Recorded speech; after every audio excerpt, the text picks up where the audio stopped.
दोस्तों, Robert Kiyosaki की लिखी किताब रिच डैड पुअर डैड एक ऐसी किताब है जिसे इस दुनिया का कोई भी व्यक्ति पढ़ सकता है जो अपनी 9 से 5 वाली नौकरी छोड़कर अमीर बनना चाहता है। हमारे आसपास ऐसे बहुत से लोग हैं जो बाहर से अमीर दिखते हैं लेकिन असल में अमीर नहीं होते। इस वीडियो में आप समझेंगे कि आप उन लोगों से कहीं ज्यादा बेहतर स्थिति में हैं जो सिर्फ अमीर होने का दिखावा करते हैं। बहुत से सफल लोग इस किताब को पढ़ने की सलाह देते हैं।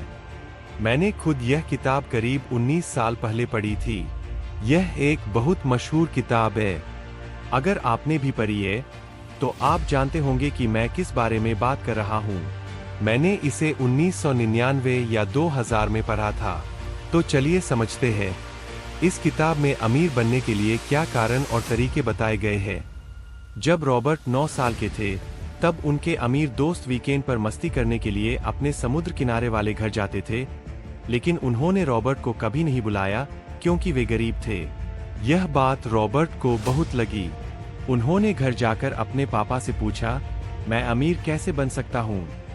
पापा ने कहा, अगर अमीर बनना है तो पैसा कमाना सीखना होगा और उसके लिए दिमाग का इस्तेमाल करना पड़ेगा। लेकिन कुछ देर बाद रॉबर्ट को समझ आया कि उनके पापा के पास इस सवाल का कोई ठोस जवाब नहीं है। फिर रॉबर्ट और उनके दोस्त माइक ने पैसे कमाने का आइडिया खोजा। उन्होंने पुराने जिंक के सिक्के इकट्ठा किए, उन्हें पिघलाया और नकली सिक्के बनाए। पापा ने कहा, ये गलत है। अगर सच में पैसा कमाना है तो यह सवाल माइक के पापा से पूछो। यहीं से माइक के पापा यानी रॉबर्ट के रिच डैड की कहानी शुरू होती है। उन्होंने रॉबर्ट को अलग अलग उम्र के चरणों में अमीर बनने के कई लेसन सिखाए।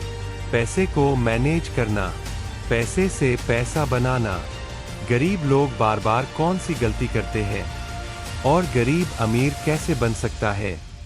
लेसन नंबर 1, अमीर लोग पैसों के लिए काम नहीं करते। ज्यादातर लोग रैट रेस में फंसे रहते हैं। वे पढ़ाई करते हैं, डिग्री लेते हैं, अच्छी नौकरी पाते हैं, शादी करते हैं, फिर घर और गाड़ी खरीद लेते हैं और पूरी जिंदगी कर्ज चुकाने में लगा देते हैं। जैसे ही उन्हें प्रमोशन या अच्छा ऑफर मिलता है वे फिर से कर्ज लेकर महंगी चीजें खरीद लेते हैं। उन्हें कभी एहसास ही नहीं होता कि वे दूसरों की जेब भरने के लिए मेहनत कर रहे हैं। बहुत लोग इससे निकलना चाहते हैं लेकिन जिम्मेदारियों और समाज के दबाव में वे इसे बार बार दोहराते हैं। इसलिए वे पूरी जिंदगी पैसों के लिए काम करते हैं, जबकि अमीर लोग कभी ऐसा नहीं करते। लेसन नंबर 2, फाइनेंशियल एजुकेशन बहुत जरूरी है। रॉबर्ट कहते हैं कि हमारा स्कूल सिस्टम हमें अच्छा नौकर बनाता है, मालिक नहीं। हमसे कहा जाता है, अच्छी पढ़ाई करो, डिग्री लो, अच्छी नौकरी पाओ। लेकिन सच यह है कि नौकरी किसी को अमीर नहीं बना सकती, बल्कि यह आपको रैट रेस में फंसा देती है। रिच डैड ने उन्हें एसेट और लायबिलिटी का फर्क समझाया। एसेट जो आपकी जेब में पैसा डालता है, लायबिलिटी जो आपकी जेब से पैसा निकालता है। अगर आपने कार खरीदी और उसे बिजनेस में लगाया तो वह एसेट है, लेकिन अगर आपने कार लोन पर खरीदी और घर में खड़ी कर दी तो वह लायबिलिटी है। अमीर बनने के लिए आपको ज्यादा से ज्यादा एसेट बनाने चाहिए। यह ज्ञान हमारे स्कूल नहीं सिखाते, इसलिए पैसों को समझना जरूरी है। लेसन नंबर 3, अपने काम पर ध्यान दो।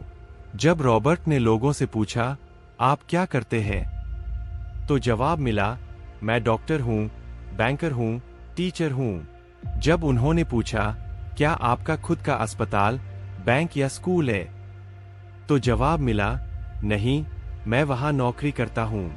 इसका मतलब आप किसी और को अमीर बना रहे हैं, खुद को नहीं। रॉबर्ट कहते हैं, नौकरी करो लेकिन अपने लिए भी कुछ काम करो। अगर बड़ी कंपनी नहीं बना सकते तो कम से कम अपने लिए एसेट जरूर बनाओ। लेसन नंबर 4, सीखने के लिए काम करो, पैसों के लिए नहीं।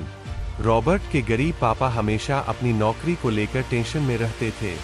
वे समय से पहले ऑफिस जाते और सालों तक उसी रैट रेस में फंसे रहते। लेकिन रिच डैड का मानना था कि हमें हर दिन कुछ नया सीखना चाहिए जो हमारी सोच और समझ बढ़ाए।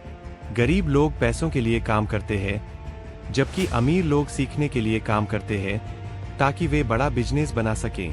लेसन नंबर 5, अमीर बनने में आने वाली बाधाएं। रॉबर्ट के मुताबिक 5 बड़ी रुकावटें हैं जो लोगों को अमीर बनने से रोकती है। डर, पैसा खोने का डर, गरीब होने का डर, समाज में बेइज्जती का डर, शक, अगर पैसा डूब गया तो क्या होगा, इस सोच से लोग शुरुआत ही नहीं करते। आलस, अभी मैं तैयार नहीं हूं कहकर मौके गवा देते हैं और जिंदगी भर नौकरी करते रहते हैं। गलत आदतें, गरीब लोग पहले खर्च करते हैं और बाद में सोचते हैं कि निवेश करेंगे, अमीर लोग पहले निवेश करते हैं फिर खर्च। अहंकार, गरीब लोग अपनी स्किल्स दूसरों से शेयर नहीं करते, जबकि अमीर लोग सीखते भी है और सिखाते भी है। आखिरी संदेश, आपको यह किताब जिंदगी में कम से कम एक बार जरूर पढ़नी चाहिए, क्योंकि यह आपके पैसों के प्रति सोच को पूरी तरह बदल देती है। आशा है इस वीडियो से आप बहुत कुछ सीखेंगे। अगर वीडियो अच्छा लगा तो लाइक और सब्सक्राइब जरूर करें।